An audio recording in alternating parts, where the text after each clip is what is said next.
So what is protected health information, otherwise known as PHI, and what must a covered entity do to keep it secure?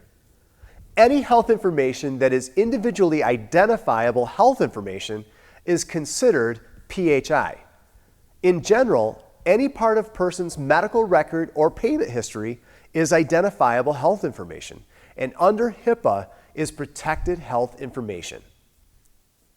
PHI includes the following: any information past, present, or future about care provided, the physical health or the mental health of the individual. Documentation of doctor's visits, charts, notes made by a physician or other provider staff.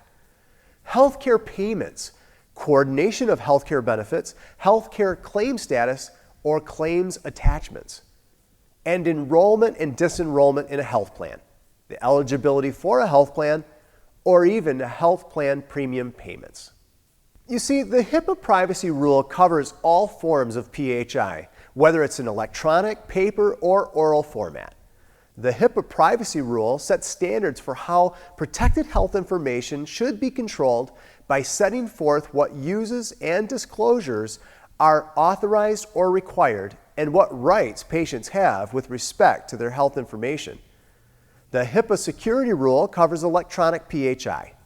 The HIPAA security rule establishes national standards to protect individuals' confidentiality, their integrity, and availability of electronic personal health information that is created, received, used, or maintained by a covered entity. For example, the privacy and security rules allow covered healthcare providers to share PHI electronically or in any other form for treatment purposes, as long as they apply reasonable safeguards when doing so. Thus, for example, a physician may consult with another physician by email about a patient's condition, or a healthcare provider may electronically exchange PHI to and through a health information organization, otherwise known as an HIO, for patient care. A covered entity needs to engage administrative, physical, and technical safeguards to protect information. A covered entity needs to perform a risk analysis to determine what measures need to be taken to reduce risks and vulnerabilities to a reasonable and appropriate level. Administrative safeguards include office rules and procedures that keep data secure. Covered entities should designate a security official who's responsible for developing and implementing its security policies and procedures. They should also determine who should be authorized to access PHI. They should train all staff in security policies and procedures and apply appropriate sanctions against workforce members who violate the policies and procedures. They should also perform a periodic assessment of how well the security policies and procedures meet the requirements of the security rule. An example of administrative security would be allowing only the office manager to send PHI in electronic form. Physical safeguards include limiting physical access to facilities while ensuring that authorized access is still allowed, implementing policies and procedures to specify proper use of and access to computers or the position of screens in patient areas, and have in place policies and procedures regarding the physical transfer, removal, disposal, and reuse of electronic media, like computer hard drives. An example of a physical safeguard would be keeping all of the patient files in a locked room that only specific authorized personnel have access to.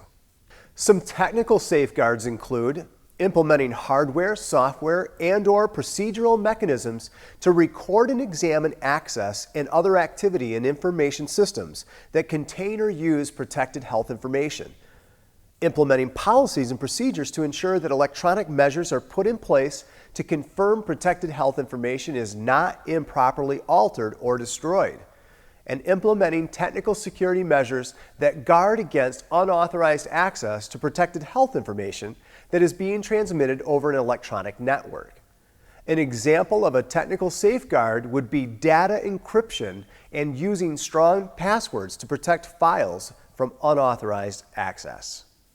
The privacy rule gives needed flexibility for providers and plans to create their own privacy procedures tailored to fit their size and needs. However, no matter the size of a covered entity, whether a small dentist office or a large hospital with thousands of staff, the covered entity must have written privacy procedures.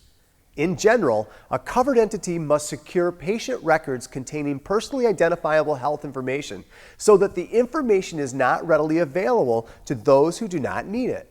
Whether the PHI must be authorized for its use or does not need to be authorized, the covered entity must always release only as much information as necessary to address the specific need of the entity requesting the information.